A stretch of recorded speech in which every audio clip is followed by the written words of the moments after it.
Consegue me ouvir bem aí? Bom, bem-vindos, tá, ao nosso evento. E só trazendo um panorama geral aqui, a gente queria saber quem está participando pela primeira vez do Delmar Day aqui. Bom, a maioria, né?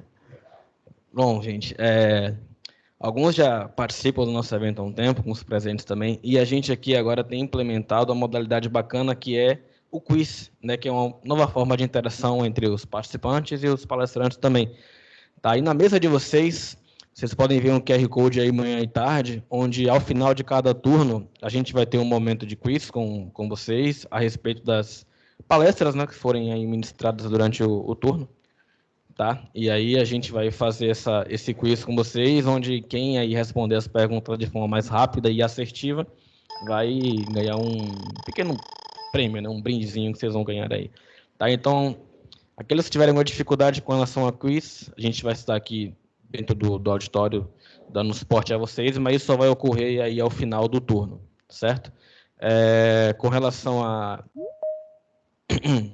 palestra como um todo, ao evento como um todo, nós aqui da Delmar estamos aqui ao redor do auditório, caso precise de algum suporte, se referindo a talvez uma ida ao banheiro, temperatura, iluminação, vocês podem ficar à vontade para comunicar a gente, tá? Estamos aí ao redor de vocês, tá? E não, sem mais delongas, eu vou passar a palavra para a Eliane, que ela vai, de fato, dar início ao evento, tá? Qualquer dúvida, qualquer dificuldade, vocês podem sinalizar a nós da Delmar, que estaremos aqui ao redor. Bom dia.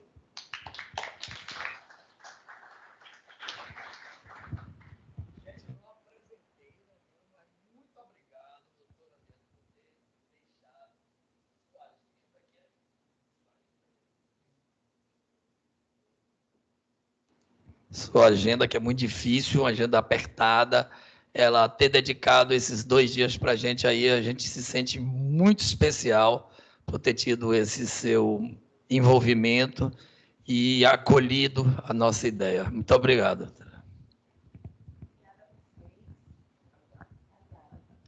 Obrigada a vocês. Obrigada, Delmar, né? Antônio Carlos, que me chamou, me convidou para dar essa palestra. Estou um pouquinho nervosa, não esperava tanta gente assim, mas obrigada por prestigiar um dia de sol desse, vocês interessados, né, em conhecer um pouquinho mais, prestigiar nossos amigos. Eu tenho a honra de conhecer eles, não tive a honra de conhecer o Marivaldo, a gente ia se conhecer um pouquinho depois, né, mas não deu tempo, mas eles me acolheram como se fosse família, né, me ajudam, eu ajudo, a gente trabalha nessa parceria muito bacana. Vou falar sobre a resolução ANP 16, né, que é a principal, né, para as concessionárias de gás. Qualquer momento, se quiserem, né, interromper, fazer perguntas, por favor, fique à vontade, tá bom? Acho que tem o chat também, se quiserem mandar, depois eles vão me sinalizar.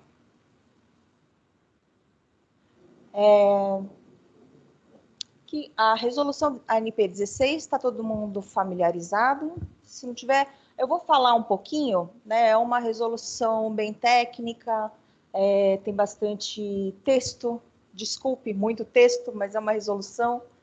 Mas me interrompam se tiver alguma dúvida mais, tá bom? O foco vai ser a parte analítica, como cumprir, né, a parte analítica da resolução, que é a mais técnica, mais profunda e é o objetivo final dessa resolução, tá bom? Então, ele estabelece a especificação do gás natural, nacional ou importado. Tá? Não sei se é interessante também, mas tem uma resolução específica para biometano. Fala assim, mas especificação, né? Mesma coisa, biogás e o gás natural, biometano e o gás natural. Eles têm algumas diferenças, tá? Mesmo em especificação e controles. Né? Se precisar, depois a gente pode conversar um pouquinho no café, num bate-papo, tá bom?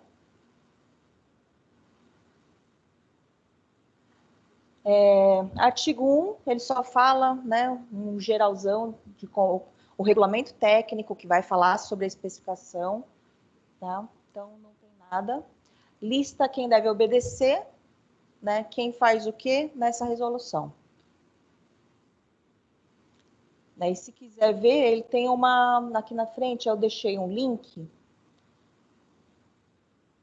tá?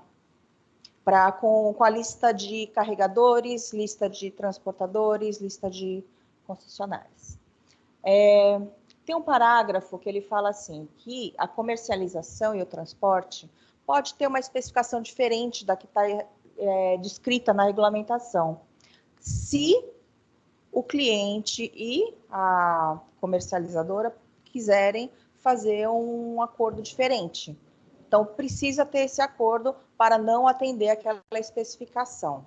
Essa é a única exceção, né? Se tiver esse acordo, pode mudar. O artigo 3º define os termos utilizados na regulamentação. Ele fala quem são os carregadores, quem são os transportadores, quem são as distribuidoras, os termos técnicos utilizados também. O artigo 4º explica que essa resolução aplica ao gás natural a ser usado como combustível. De novo, né, se ele for usado para fins industriais, o cliente disser que não precisa atender aquela especificação ou precisa que ele seja um pouquinho diferente, não tem problema. Firma um contrato e você obedece à especificação do cliente.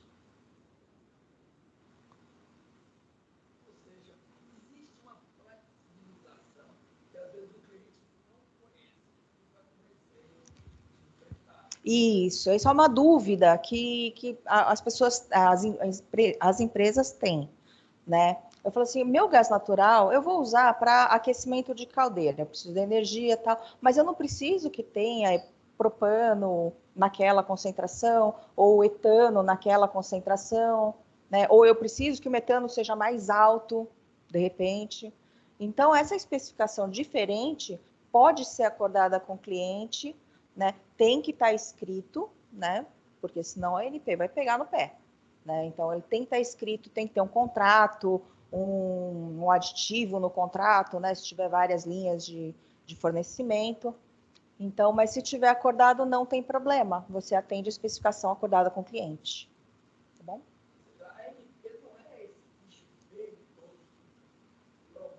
Exatamente, exatamente.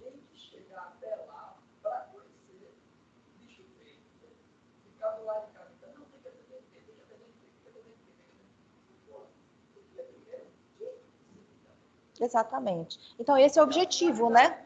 Exatamente. O objetivo de hoje é desmistificar um pouquinho a resolução para tornar fácil. Meu objetivo aqui, o que é? Para deixar fácil. Falar, não é difícil. O que a gente tem que fazer para atender a resolução e não ter problema com a ANP. A ANP também é flexível, né? Vocês vão ver que conversando com eles, a gente já teve casos para biometano, né? Que tinha um item lá da especificação que a gente não conseguia atender. Fomos conversar, né, com eles, acertar por que a gente não conseguia atender, por que poderia ser mudado, né, se ia alterar a especificação, a utilização ou não, se vai ter risco ou não. Explicando isso, eles voltaram atrás, ponderaram. Então, eles não são um bicho de 7 cabeças, né? A gente consegue conversar desde que tenham argumentos técnicos para comprovar a nossa alegação. Tá bom?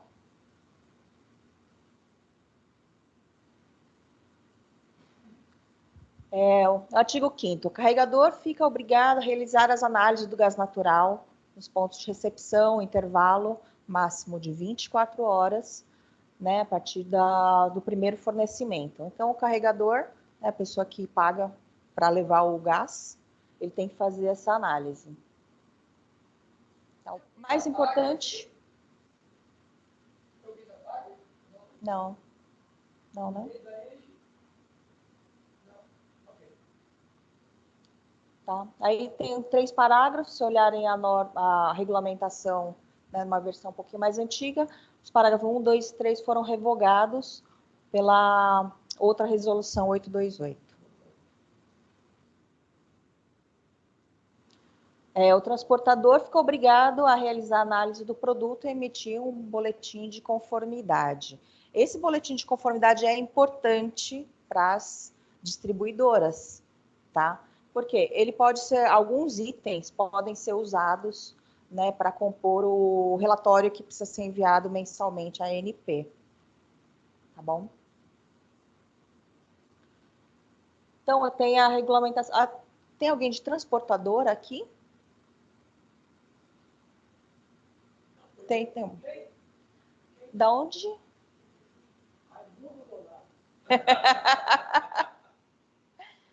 Então, ó, em todos os pontos de recepção, após a homogeneização da mistura entre o gás, entrante e passante, e em todos os pontos de entrega com incidência de inversão. Então, sempre que tiver movimentação, né? O objetivo desse item, o que é? Sempre que tiver movimentação, interferência, entrada de outra corrente, qualquer interferência que tem, você precisa fazer uma análise logo após, para ver se realmente, né, essa mistura não interferiu na especificação do gás que vai ser entregue. Tá bom? Então, tudo isso, né, vem da análise de risco. Então, na norma de biometano fala isso, de gás natural fala isso. Então, a primeira coisa que precisa ser feita, né, mapear a rede e fazer uma análise de risco. Onde são os pontos que ocorrem essas interferências? Onde eu preciso colocar os analisadores? Né? Onde que eu vou fazer a coleta depois dos odorantes? Né? Tudo isso vem da análise de risco. Quais os pontos onde o odorante pode ser reduzido? Né? Então, eu tenho que colocar um ponto de odoração a mais. Então, tudo isso vem da análise de risco. É o RASOP, né? Então, o parágrafo 1º diz que, se não houver mistura de produtos, o transportador pode optar por considerar os resultados enviados pelo carregador. Tá bom? Então, é importante, né, guardar todos os resultados, né? Transportador, carregador tem uma responsabilidade grande. Vocês vão ver na especificação ali que tem alguns itens que o distribuidor não é obrigado a analisar. São análises, eu vou falar assim, eu sou de laboratório, desculpa, eu nem me apresentei, né?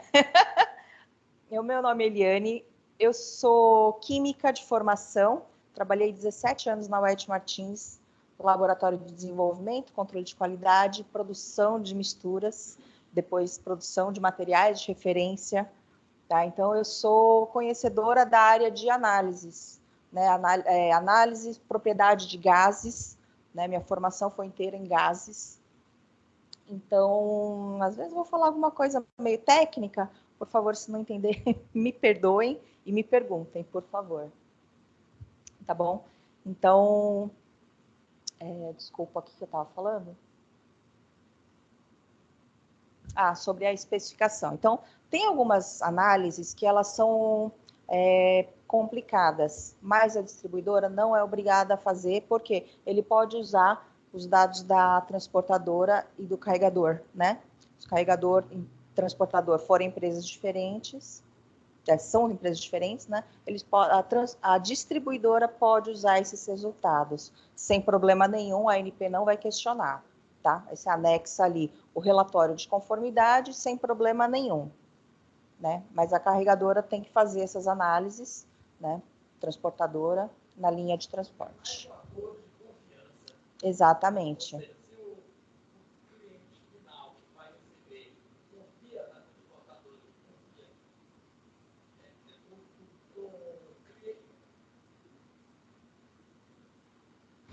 É mais um acordo de confiança. Se a transportadora tem idoneidade, já é conhecida e entrega resultados fidedignos, não tem por que o cliente final ficar desconfiado e não aceitar esses resultados. Aí entra mais uma questão de confiança e a questão do bom e velho poder calorífico. Então, se o poder calorífico desviar, aí todo mundo é inimigo, aí todo mundo briga. Mas hoje a questão maior é exatamente essa. Poder calorífico saiu lá do nívelzinho do set point, aí o pessoal vai buscar os responsáveis. Então, só para... Qual é o seu nome? Desculpa. Camila. Então, para Camila vai ser um pouco mais complicadinho, né? Vai ter mais atividades para fazer, que são essas análises que o distribuidor não é obrigado a fazer, tá? Se tiver o relatório de conformidade, tá bom? O transportador deverá encaminhar ao carregador, a cada intervalo até 24 horas, cópia do boletim de conformidade, comprovando a qualidade do gás. Então, você vê que é uma rotina pesada, né? São análises, vocês vão ver mais para frente, análises que são feitas a cada hora, obrigatoriamente. Então, você precisa fazer a calibração nesse intervalo de 1 hora, né? Algumas análises é uma vez por dia, mas de cada ponto, no caso dos sulfurados. Então, cada ponto que você tem ali, né, marcado no RASOP, que você precisa analisar, você vai ter que coletar uma amostra de cada ponto ou ter um analisador em cada ponto, que é inviável, né? Se a gente for pensar em quantidade de pontos de odoração necessários para que sejam feitas análises, né, vai ter 10, 15, 20, 100 analisadores no ponto. Então, o que a gente vê normalmente é ter um laboratório central, né, que fique numa região no meio dos pontos onde vão ser feitas análises, e aí são coletadas as amostras, leva para o laboratório e faz, mas é obrigatório fazer uma vez por dia. Tá? Então, são rotinas trabalhosas.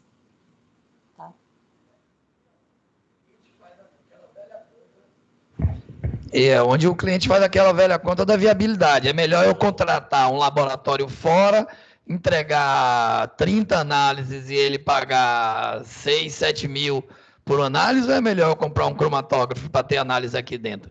Então, essa é a escolha de Sofia, né? Sim.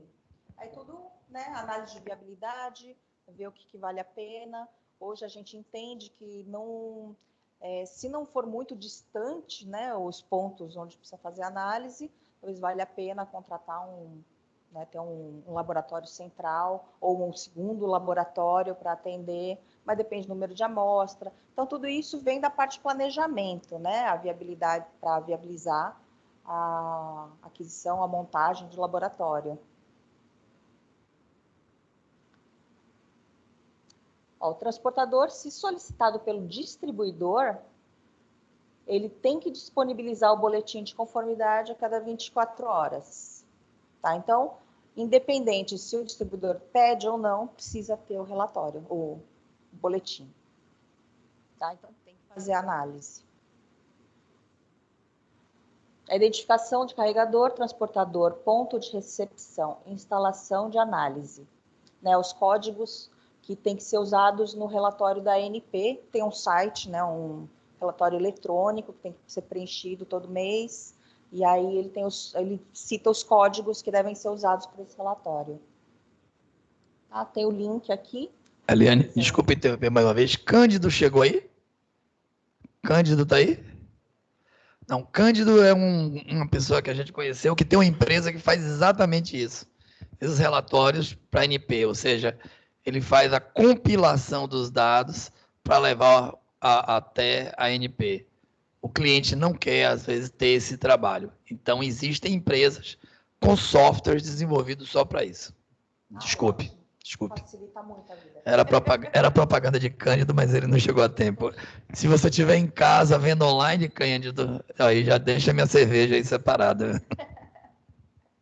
Eu deixei o link, tá bom? Para quem tiver interesse. A apresentação vai ser disponibilizada depois para o pessoal? Online, tá. Isso.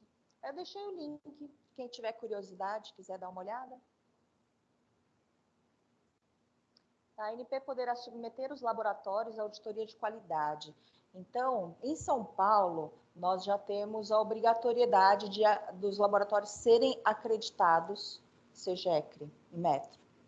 Tá? Então, os laboratórios, ali a Congás, a Necta agora, né? Necta e a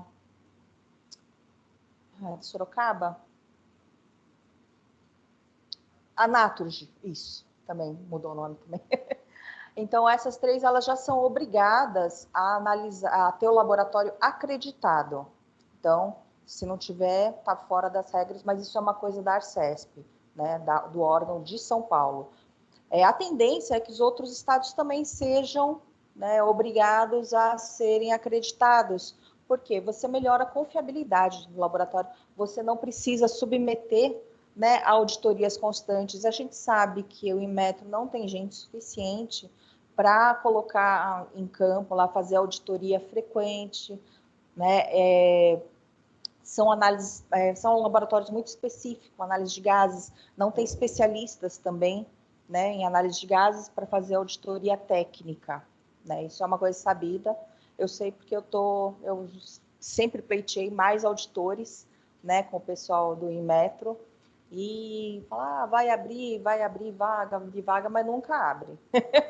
Então, a gente sabe que tem pouca gente. Então, a tendência que a gente vê é que os outros estados também, né, passem a ter essa obrigatoriedade de acreditação. Mas a acreditação é ruim? Não é ruim. Não é ruim porque você vai ter um sistema da qualidade confiável, né? A norma ela é todinha para garantir que você tem as informações, que aquelas informações elas são confiáveis, que você tem garantia de rastreabilidade, né? Que todo o teu sistema está muito bem amarrado para que você tenha as informações que você precisa, e se acontecer alguma coisa no teu processo que saiu fora do controle, você sabe o porquê. Né? Você sabe que horas que foi, quando que foi que aconteceu. Então, não é ruim, é trabalhoso, novamente, mas não é impossível, tá? Então, o artigo 8º, ele fala que a ANP pode, sim, a hora que ela quiser, solicitar uma auditoria em qualquer um dos laboratórios que façam a análise do gás natural.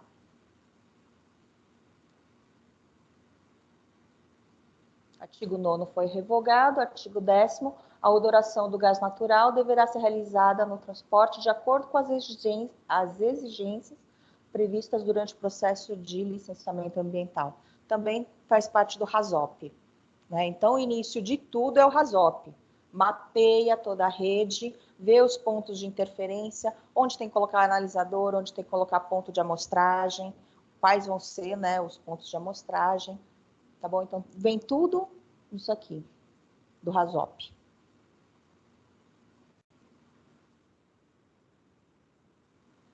O gás natural deverá ser autorizado na distribuição, atendendo a exigências específicas de cada agência reguladora estadual. Tá? Então, cada um tem uma especificidade. Né? Eu não sei se tem ainda estados que permitem usar aquela mistura de 3 mercaptanas. Né? Hoje a tendência é usar o THT e o TBM, né, como odorante.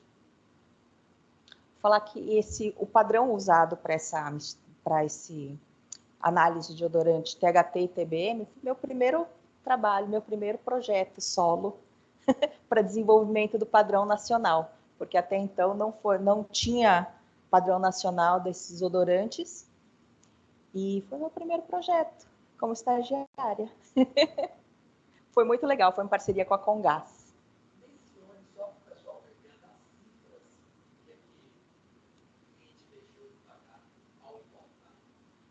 O padrão importado, hoje, de odorante, né, o material de referência custa 65 hoje, né? 65 mil reais nacionalizado, né? E o padrão consegue comprar por 10 mil. Quanto que foi o padrão de odorante?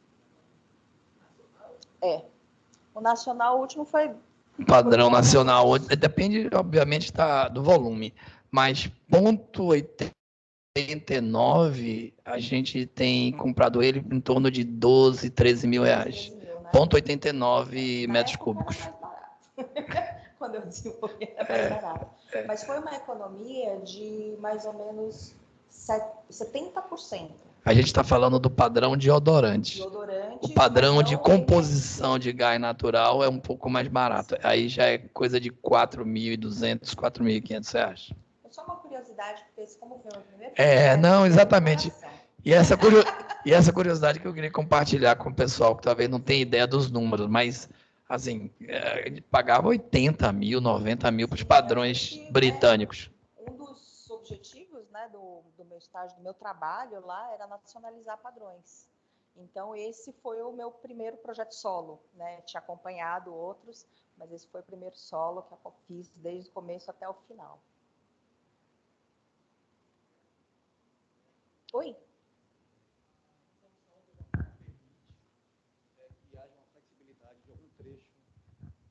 Se a resolução permite alguma flexibilidade que permita algum trecho da distribuição que não seja o dourado, que não seja aquelas questões de matéria-prima, que não pode ter enxofre, mas no caso da distribuição, é possível ter alguma interpretação dessa forma?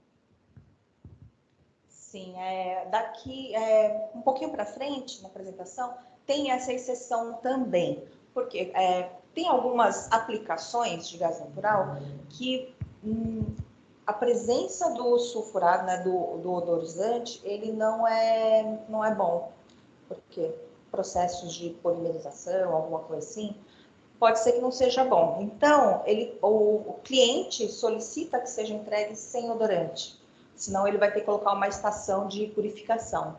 Tá? Então, nesse caso também, a tubulação tem que passar em local não urbanizado, né?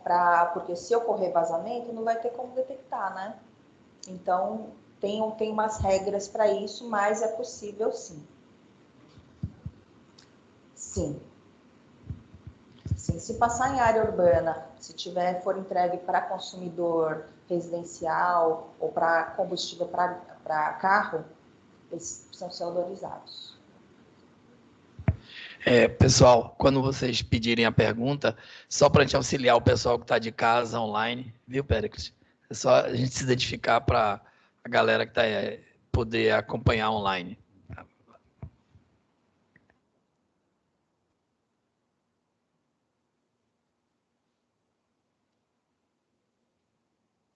Então, aqui foi justamente a resposta, né? Que dispensa a odoração do gás natural em duto C, essas 3 opções apenas, tá? Não recomende a utilização de odorante, passe somente por área não urbanizada e tem que ser solicitada análise e autorização, tá? Principalmente ambiental, né? A parte de segurança vai ser vista também, então tem modificações para fazer para conseguir atender. Respondi? Tá legal? Alguém tem pergunta? Eu estou falando muito rápido. Vai. Tá bom.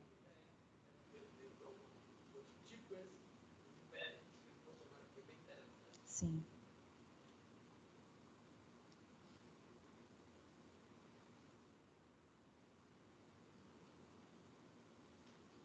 Tá, o artigo 12º, ele fala do prazo de 240 dias para adequação, né? Essa é uma norma, é uma resolução de 2008, já, né, passou. O não atendimento ao disposto nessa resolução sujeita a infrator a sanções administrativas, né? Também de din-din, e outras penalidades também, que eu vou mostrar daqui a pouquinho. Tá? Então, com isso, pelo artigo 12º, você precisa cumprir toda a regulamentação, vai distribuir, tem que cumprir, né? Já não tem um prazo de adequação mais, tá bom?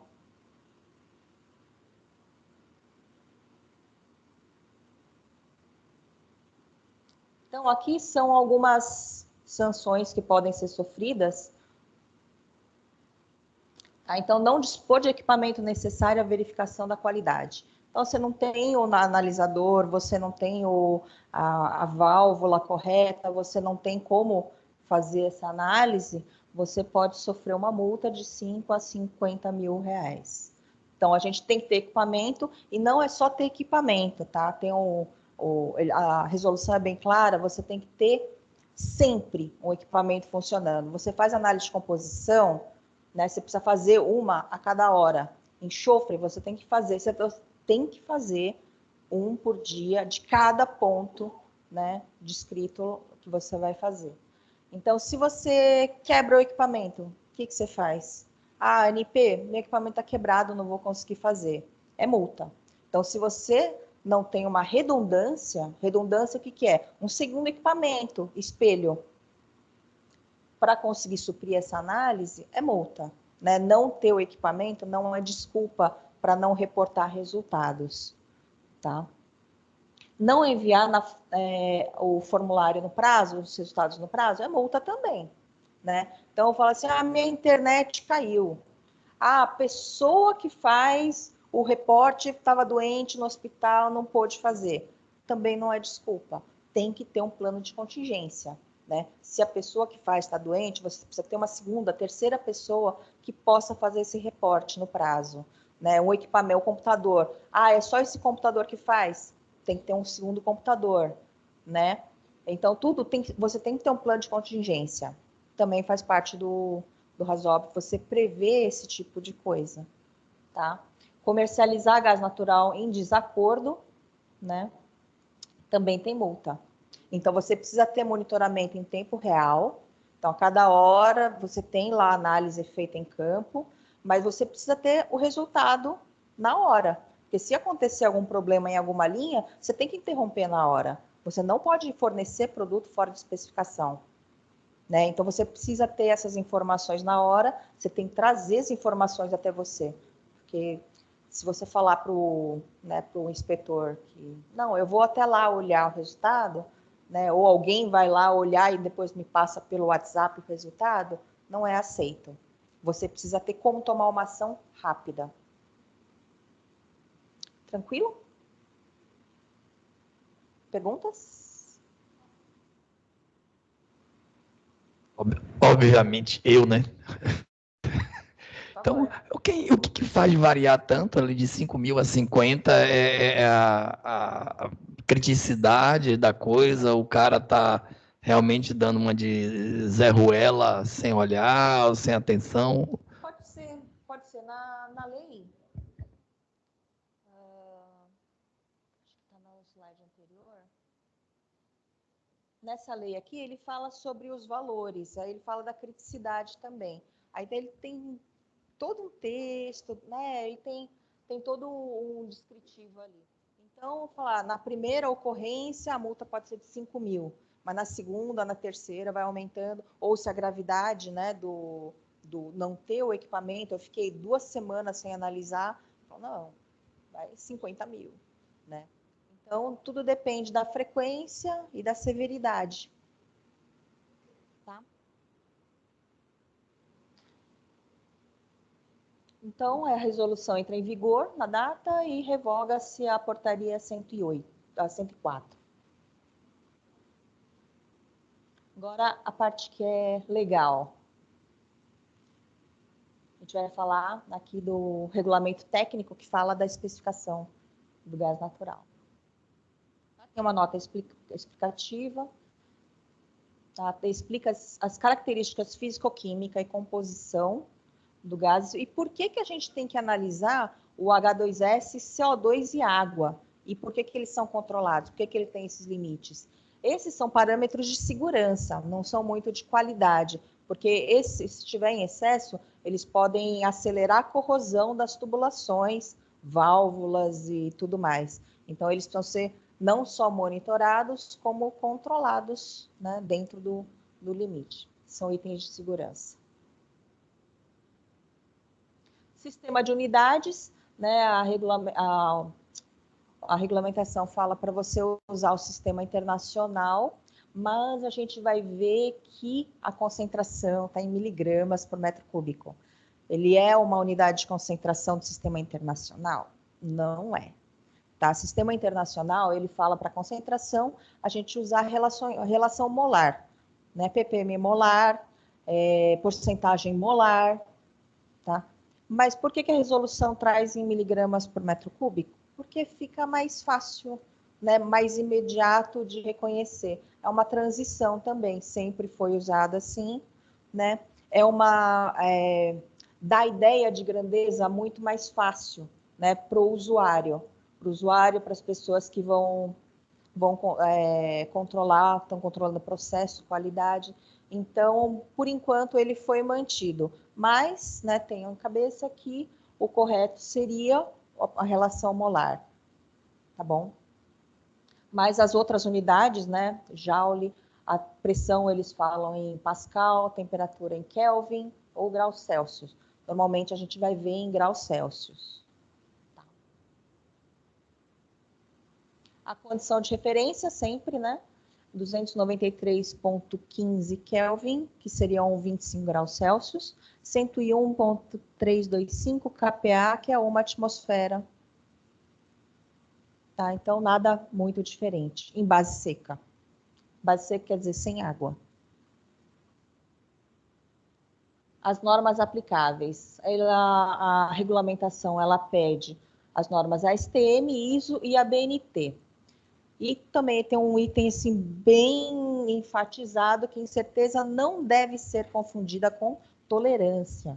Tá? Então, se eu faço uma análise, minha incerteza deu ali uma faixinha, que eu falo assim, não, mas se eu colocar aqui, eu caio dentro da especificação da ANP. Não. Tolerância é uma coisa, a incerteza é outra. Incerteza da tua medição, que você mediu ali. No futuro, eu imagino que eles vão colocar o critério de incerteza também na especificação, né? Mas aí vai piorar, porque a tua incerteza, afinal, ali tem que estar dentro da especificação que a ANP pede. Aí vai ficar mais apertada ainda. Mas, por enquanto, o que é? O teu valor medido, ele tem que estar dentro da especificação. Tá? E a amostragem deve ser conforme a ISO 10715, tá? Que ela fala que você precisa garantir que a amostragem está sendo feita de forma que não tenha contaminação, que não tenha vazamento. Para usar uma sonda, se você for fazer a coleta dentro da tubulação, porque a sonda garante que você não vai pegar a parede do tubo, que você pode ter interferência ali por conta da vazão. Aqui é a especificação, né, de como está na norma, análise de 1 vez por hora. Isso tudo vem aqui da análise de composição. Pela análise de composição, né, metano, etano, propano, a gente calcula o poder calorífico superior, índice de Obe e o número de metano.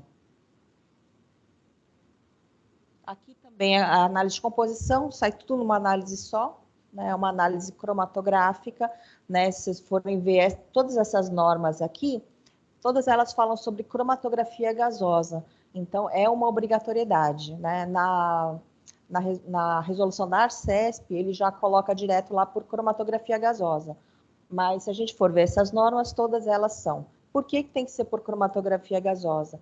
Nenhum outro detetor vai conseguir pegar todos os componentes separados, né, individuais, de uma forma correta, né? Ele sempre vai ter uma interferência. O infravermelho, ele tem um pouco de interferência, né? O que mais que pode...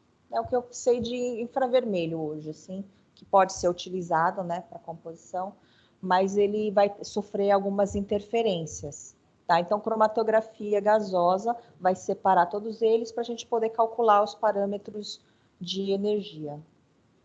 Tá? Então, 1 vez por hora, um reporte da média diária.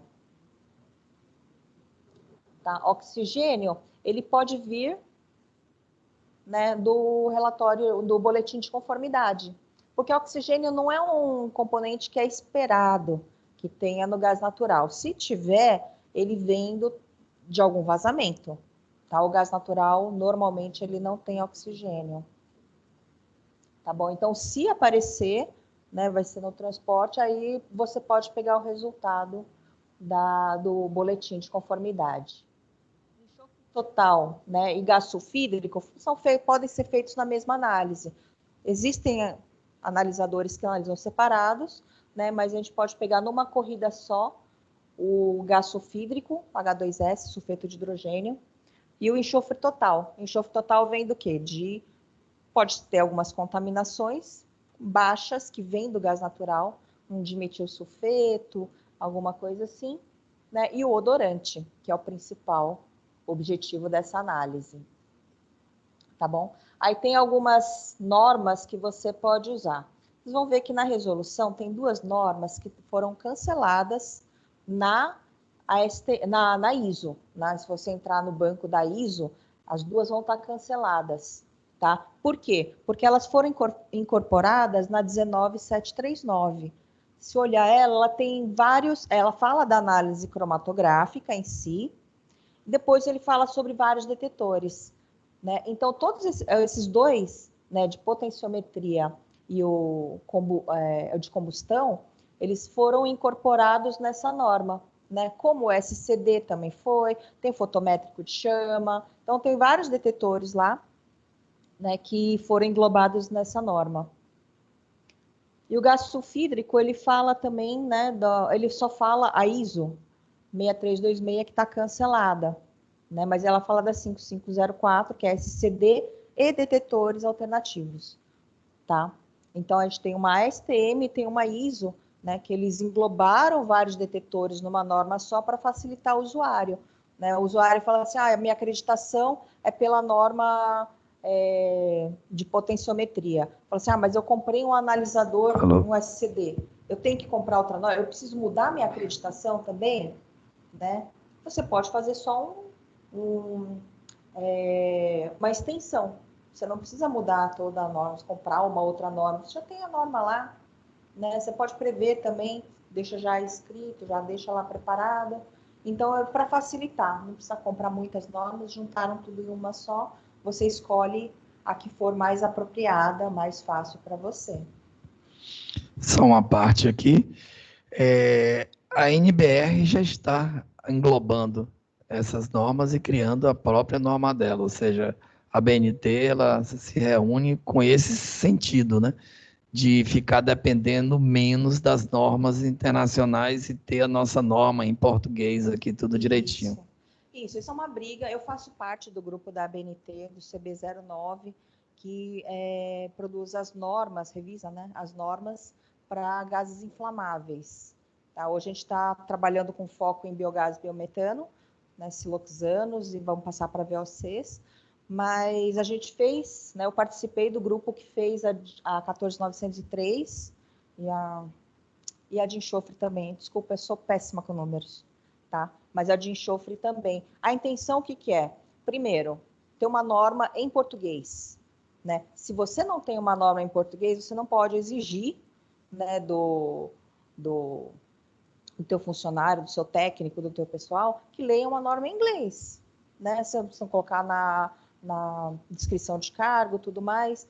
E às vezes a pessoa que está realmente fazendo análise, o operador ou técnico que faz essa análise, não tem conhecimento, né, tão profundo, tão de uma química, uma leitura técnica, né, tão aprofundada, de repente não conseguir interpretar um trecho da norma. Então, se você tem uma norma em português, com usuários, com pessoas que já usaram o equipamento, né? Isso aí facilita muito o usuário final. Tá? Esse é o objetivo da BNT. Então, por favor, né, o grupo está aberto, quem quiser participar, por favor, a gente sempre chama, né, as empresas para participarem da revisão das normas. Lembrando a todos que cada pergunta mais aqui é 1 minuto longe do break. Ai, Jesus. Você tem 5 minutos aí para dar um gran finale. Vamos.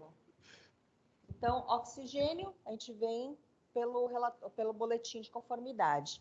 Análise uma vez por dia dos compostos de enxofre. Tá?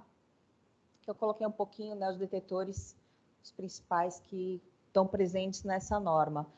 A gente já tem a norma de ABNT, né, para análise de enxofre.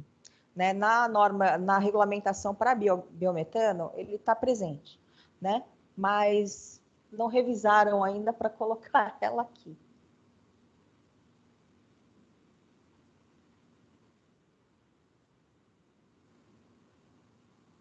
Tá? Ponto de orvalho de hidrocarbonetos e mercúrio. Só que vem transportadora e carregadora. Vou te falar que essas análises são chatinhas. A de ponto de orvalho de água, nem tanto, porque, né, a gente coloca um analisador em linha e é bem tranquilo de fazer.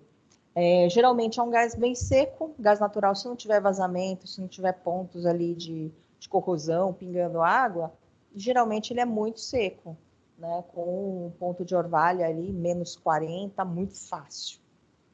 tá?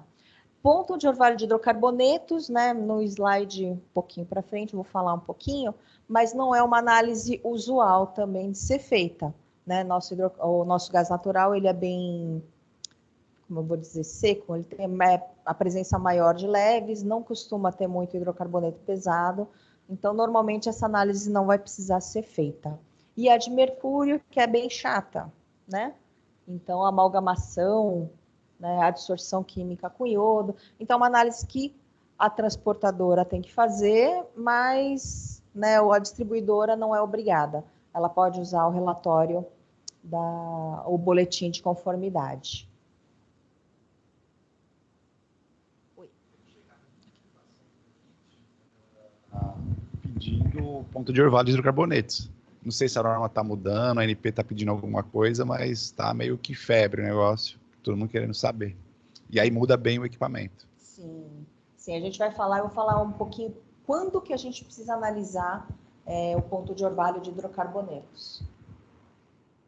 Tá? Aqui só umas observações. O gás natural não deve conter traços visíveis de partículas sólidas ou líquidas. Também por causa do ponto de orvalho, você olha ali, já tem, então precisa fazer a análise.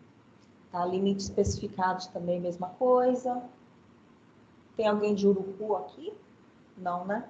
Então, só lá em Urucu precisa colocar essa plaquinha. Tá, essa é uma especificação, assim, é uma coisa só para Urucu mesmo. Tá. Poxa, eu queria responder. Daqui a pouquinho eu volto aqui nesses aqui para falar um pouquinho do cálculo, mas é rapidinho.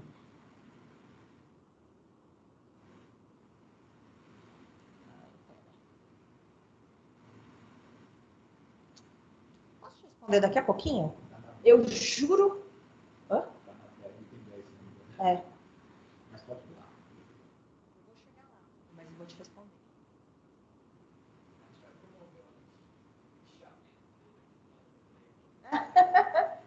Isso aqui eu passei. O poder calorífico também é calculado 25 graus Celsius, né? Em base seca. O índice de Wob tem uma norma para calcular. Tá? Tem uma NBR. De novo, eu esqueci, podia ter colocado o número, né? Mas tem uma NBR para cálculo de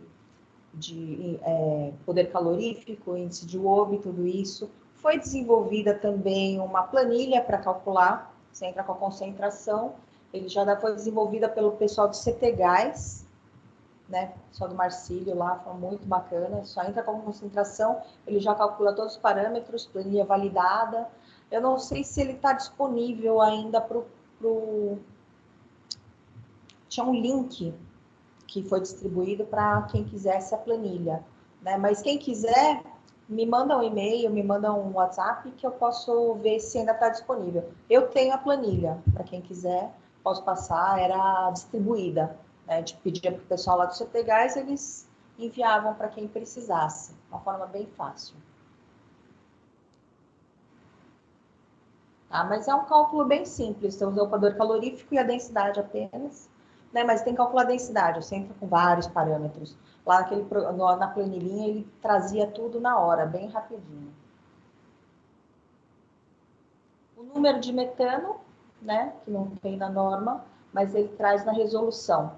Você vai calcular essa equação aqui, muito simples, né? Você vai substituir só ali ao X, X é concentração de metano, concentração de etano, propano, butano, CO2 e N2, né? Já tem os parâmetros, então é só fazer uma formulinha, entrar com as concentrações e ele traz esse número.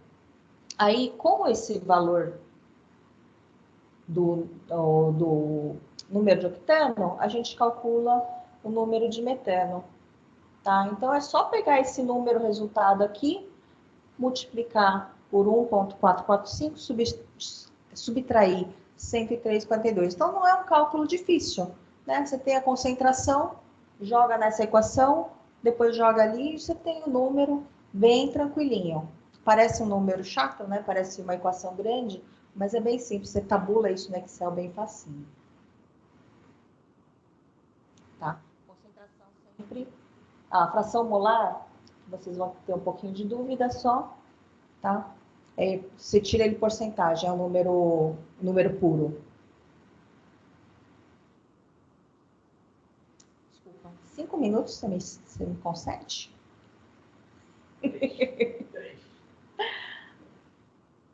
Tá, tem uma norma que ele fala para análise de oxigênio, tá? Se você usar a norma ISO 6974, parte 5, ele não vai conseguir separar o oxigênio, né, na análise.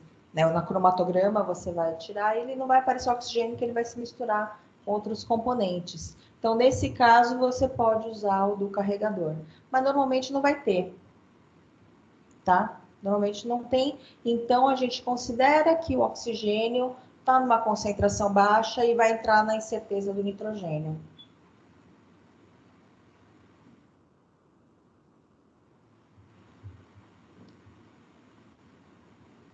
Tá, ele fala da teor de sulfurados, né, no gás. Uma dúvida que sempre, que as pessoas sempre têm, fala assim, que concentração que eu uso? Eu transformo para miligramas de enxofre, né, porque as moléculas são todas diferentes. Não, a NP, ela pede isso aqui total em massa. Você pega a concentração direto de cada um dos componentes. Tá? Então, se eu tenho 10 miligramas de THT, eu tenho 20 miligramas de TBM e 5 miligramas de H2S, eu somo tudo isso e reporto. Tá? Então, não precisa transformar para miligramas de enxofre. E essa dúvida vocês podem pedir. É bem simples, não é nada complicado, né? Então, de novo, né, chamando miligramas por metro cúbico, vamos falar, a norma, a resolução vai falar todinha de miligramas por metro cúbico, mas lembrando que no futuro ele pode mudar, né, começar a exigir a relação molar, que é o sistema internacional.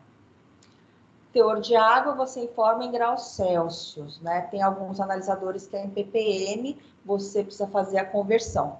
Tem uma norma para fazer essa conversão, né? Mas pode pedir, né? O analisador, eu já falei, eu quero ir em graus Celsius, não quero em ppm.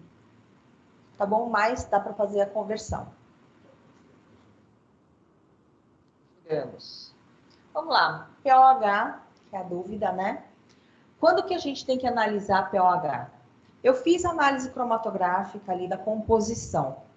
Propano deu menor que 3%. Butano menor que 1,5% molar.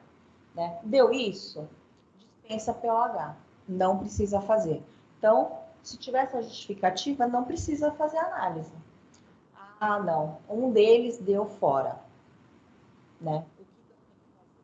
Aí eu tenho que fazer análise estendida.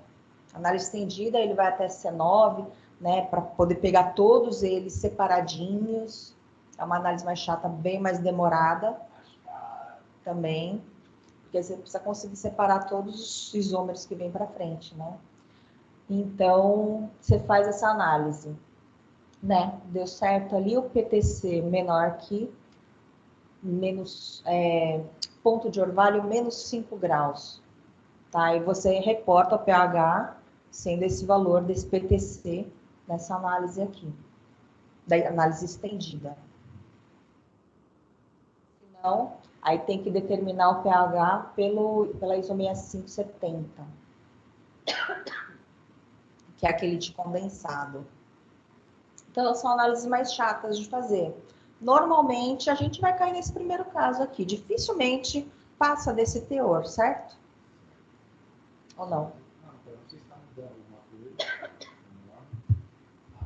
Dos teores necessários, mas nós temos recebido cotações para gás natural com análise de pOH.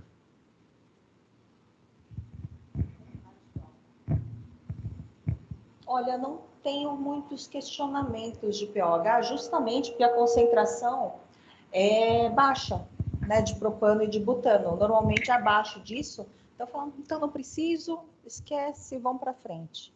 Né? Não tenho questionamentos quanto a isso. Tanto que a norma de pOH está lá antiga, coitada. também não foi mudada muita coisa, a gente fez a revisão dela também, mas não mudou muita coisa, tá? Mas são esses casos. Ou, né, a gente vai cair nesses dois primeiros, normalmente. Nesse aqui que deu tudo certo, passa para frente, ou análise estendida. Estou recebendo meu tempo, vamos encerrando Mercúrio. Tá, Mercúrio normalmente só para gás importado. O gás que a gente usa aqui normalmente não tem.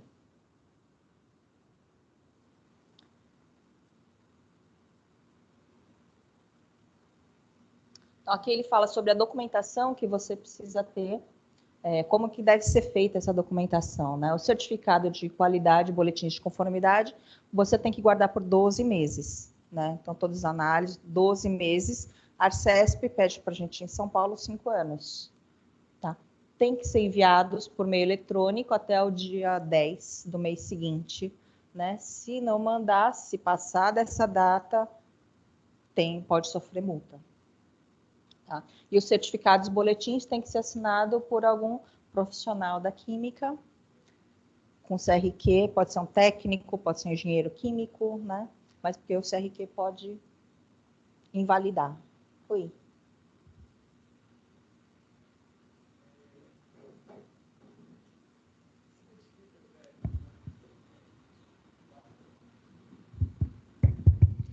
Bom dia, eu sou o Joedson, estou representando aqui a Embasa. Hoje nós sabemos também que, você falou aí que pode ser um engenheiro ou pode ser um técnico em química. Hoje tem um CRT também que abrange essa parte dos técnicos de química. Então, ali também poderia haver as TRTs, que são justamente os documentos emitidos pelos técnicos, do CRQ. Não entendi a pergunta, desculpa. No caso, precisa ter o nome da CRQ. Sim. Porém, tem alguns técnicos em químicas que estão registrados no CRT, que é o Conselho Regional dos Técnicos Industriais, que também abrange os técnicos em químicas. Tá. Então, nesse caso, também poderia haver o registro do técnico no CRT, ao invés do técnico do CRQ? Pergunta diferente. Não sei. Não, porque a ANP, ele monta essas resoluções de especificação junto com a sociedade, junto com o CRQ e com a SBQ. Tá? Então, não consigo te responder se pode ou não. Isso, não pode ser o CREA, tem que ser o CRQ. Tinha mais uma pergunta do lado. Foi? Tá.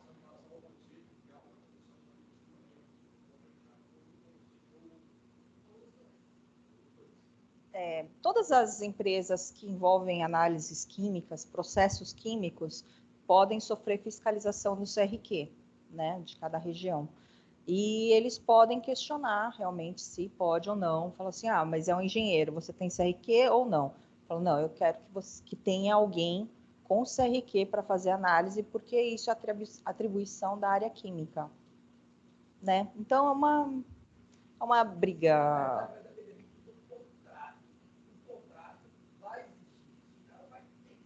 Sim, sim.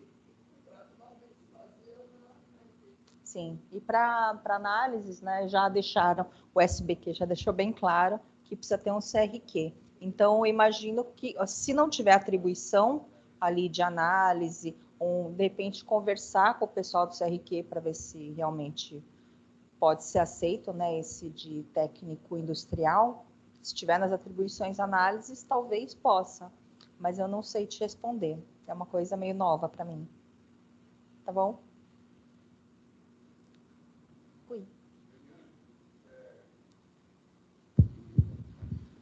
Uma pergunta, falando de poder calorífico, né? Eu ouvi falar que na Europa os contratos de compra e venda já prevê assim, o cliente pagar pelo poder calorífico, ou seja, fazendo uma correlação de vazão e poder calorífico. Isso é fato? Também está previsto aí na nossa resolução ou não é fato? Tem na especificação, Na especificação ele tem um poder calorífico, né, o mínimo, né, que é exigido, mas os contratos depende. A pergunta é, quando isso foge, né, do poder calorífico lá da especificação, pode taxar um valor mais barato? Isso pode ser previsto em contrato, baseado na resolução, ou eu simplesmente... Pode. Isso tudo pode estar em contrato.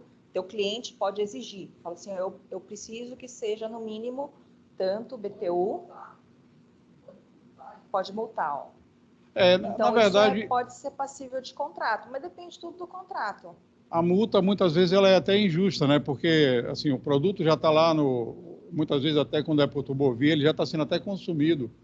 E aí você tem a análise de um lote ou de um fornecimento anterior e que saiu fora de especificação, né? Então, por isso que ele tem que ser analisado online e você tem que ter sistemas que te avisem se o produto sair de especificação. Perfeito. Né? Que são os alarmes que geralmente vêm no software em pontos que fogem da especificação. E aí você tem que tomar uma ação rápida. Perfeito. Aqui, só mais um. Mais um? Bom dia, Eduardo, Bahia Gás. Eu fiz aqui 4 anotações rápidas, tá, Eliane? Mas eu queria só responder ao colega. Os clientes que são contratados com a Bahia Gás, eles pagam pela quantidade de caloria que eles recebem, quilocal por metro cúbico.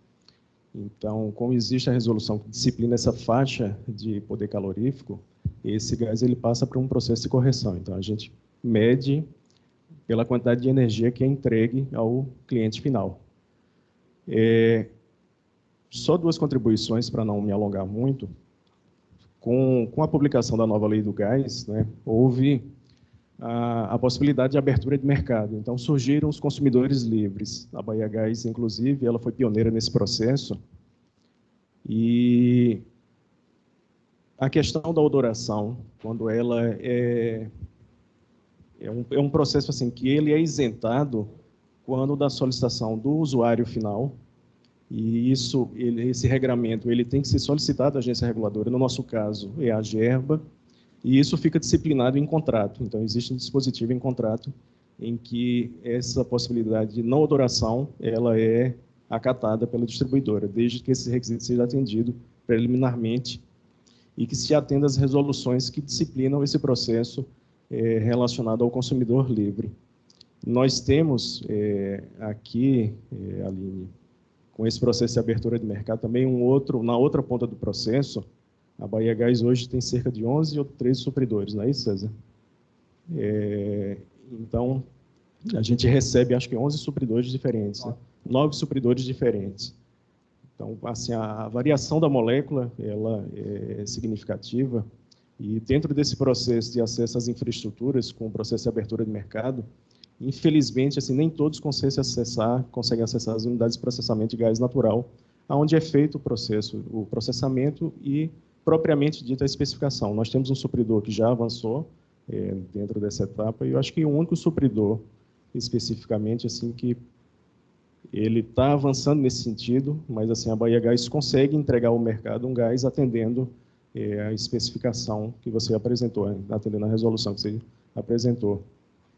Eu tenho só uma dúvida, ali dentro do que você apresentou, em relação à resolução 685, que é de origem de aterros sanitários, né? Existe outra resolução de origem de biometano, de origem agrocivil pastoril, e nelas eu lembro que existem dispositivos, cláusulas, que tratam sobre a questão da cromatografia em linha como responsabilidade do supridor. Isso está previsto, né? Acho que você apresentou, foi a NBR 14903, é isso? Isso já está previsto lá ou não? Ou necessariamente a gente precisa recorrer ainda às resoluções que disciplinam a atividade de biogás através de biometano através de origem agrocivil pastoril ou de aterro sanitário? Eu acabei não pegando essa parte, peço desculpas. Deixa eu ver se eu entendi. Você fala sobre a injeção de biometano na linha de gás natural, é isso? A dúvida foi Nessas resoluções, a 685, e eu não recordo o número da outra, que trata de origem agro-silvopastoril, existe um dispositivo onde a análise cromatográfica ela é feita em linha e é de responsabilidade do supridor. E você comentou sobre a 14903, se ela trata especificamente em relação à análise de qualidade, verificação de contaminantes, siloxanos, esse tipo de coisa, ou trata também de cromatografia? Tá. A 14903, ele fala sobre análise cromatográfica, né, de composição. Independente, ele coloca ali para gás natural, né, o objetivo inicial foi para gás natural, mas pode ser usado para GLP, para biogás, biometano, que tem composição parecida. Então, ele só fala da análise, né? Aí tem as normas, as resoluções que falam sobre a especificação do biometano que vem de aterro sanitário e esgoto, e outra que fala de resíduos agropastoris. Tá? Então, eles têm diferenças, porque o de aterro sanitário e esgoto, ele pode conter siloxanos, né? O VOC também, né? Em concentrações mais altas. O agropastoril não tem, tem mais uma concentração muito mais baixa.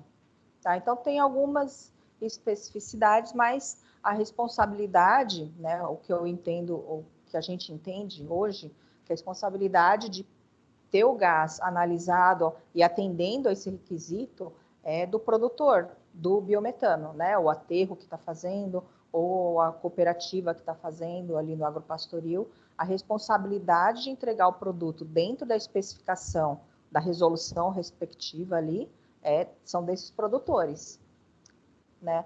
O que eu vejo também é que as pessoas, as empresas distribuidoras que estão recebendo esse biometano, faz um cheque também, né? Não com tanto rigor, não vai fazer os siloxanos de novo, o VOC de novo, mas faz um cheque ali de recebimento.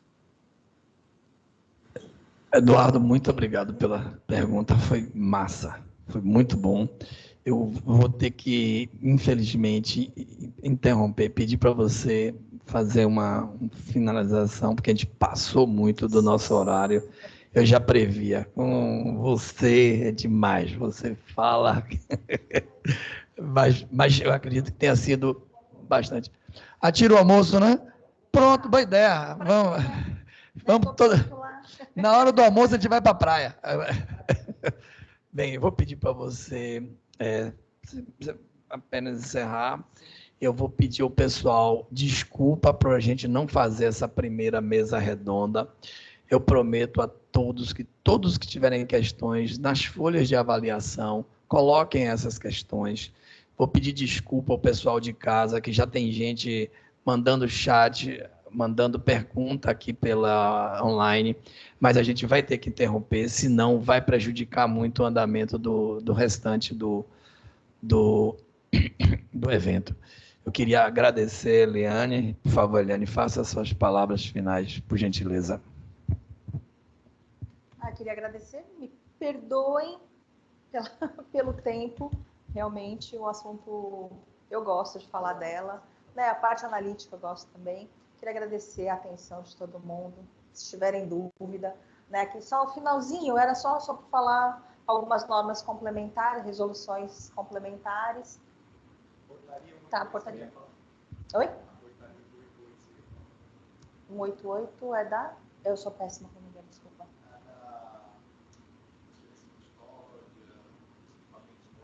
Não, aí seria uma aí é outra palestra, é o próximo Delmar Day, a gente vai falar 188, a 988, a 86, viu, Eduardo? O que você estava querendo lembrar era a 868 do biometano, que inclusive a gente teve na reunião da Bahia Gás junto com o pessoal do FINEP, lá para a Agrovale. A gente está sabendo dos planos de vocês e a gente está sempre parceiro com vocês.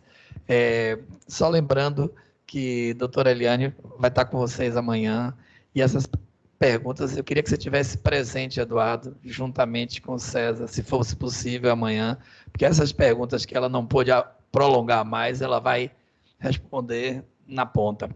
Assim, Eliane. Então, quero agradecer a todo mundo. Se tiverem perguntas, quiserem conversar um pouquinho depois, no café, no que sobrar do café, né? Por favor. E aí tem o meu... meu e-mail, meu telefone, por favor, né? Eu tenho um WhatsApp. Fiquem à vontade, por favor, para fazer perguntas, para me mandar um oi. Tá bom? Eu estou sempre à disposição, que eu puder ajudar. Obrigada. E obrigada, então, pelo convite. Adorei. Distintas entre regiões do país, mas poucas regiões não eram interligadas. Hoje já não faz sentido porque a malha de transporte já está interligada. Quis dizer que as especificações aplicam-se a todo o país e que essa distinção havia no passado porque elas não eram interligadas pelo sistema de transporte. Ah, sim. Exatamente. Quarta contribuição dele. Muito embora seja simples, o cálculo do enxofre total da resolução número 16 está errado, porque deveria ser calculado por miligrama de enxofre por metro cúbico. Sim, deveria. Deveria. A gente entendia, né, no começo, que realmente deveria 100 miligramas de enxofre, porque é o mais lógico, né? Porém, né, o que a gente vê o dia a dia é que é reportado o valor do miligramas do produto, né, individual, direto, sem fazer essa transformação. E é assim que a ANP pede. Tá? No futuro pode ser que tenha alguma revisão, mas hoje é assim mesmo. A quinta contribuição dele fala: todas as atividades relacionadas à química, seja de processo ou análise, é de atribuição de profissional habilitado pelo CRQ. Os outros conselhos não poderão emitir ART para essas atividades específicas de química. Sim. São mais gerais, né? São mais gerais, não é tão específico. Sim, a parte de especificação, análise, tudo isso não tem jeito. Tem que estar presente no CRQ. Tem que ser um químico não, alguém que tenha o registro no CRQ. Técnico, tecnólogo, engenheiro ou químico mesmo. A última contribuição dele, ele fala que em relação ao PCS, todos os contratos de transferência de custódia do gás natural utilizam PCS calculado para corrigir os valores do valor comercializado, em relação ao valor do PCS contratual. E é isso. É isso aí. Mais uma vez, parabéns a Alexandre José de Souza também. Parabenizou pela apresentação. Alexandre. E o pessoal gostou bastante. Que bom. Muito obrigada. Obrigada a todos.